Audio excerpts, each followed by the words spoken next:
strong. He had incredible breath control. He had incredible body When control. you say too. why his jiu-jitsu was so strong, what does that mean exactly? He was the most dominant of the most dominant family. So in the his history fighting of jiu-jitsu. skills in jiu-jitsu? Okay. He's a legend, like a legit. Like there's very few universal legends. Like I should come during one of your like fighter talk things. I would learn a lot. Yeah, it's interesting. Yeah, But this guy's one of the most interesting.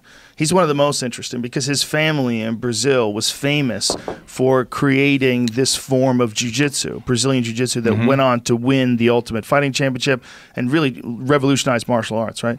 But he was the champion of the family, and not just by a small margin, by a large, universally agreed upon margin, where all of them would go, Hickson's the king.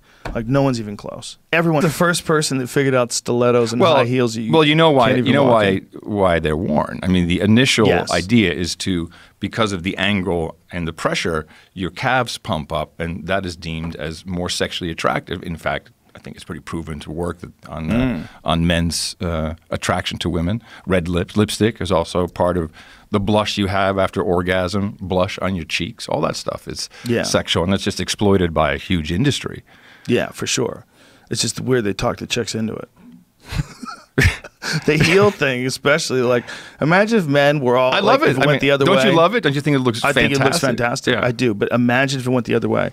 And if men were the ones who somehow or another by our culture were tricked into wearing stilettos, and the higher the heel, like the cooler you looked, the cuter you looked at the club. We have entire swaths of men tricked into putting a noose around their neck every single morning with all kinds of weird shit. At least that kind of looks cool.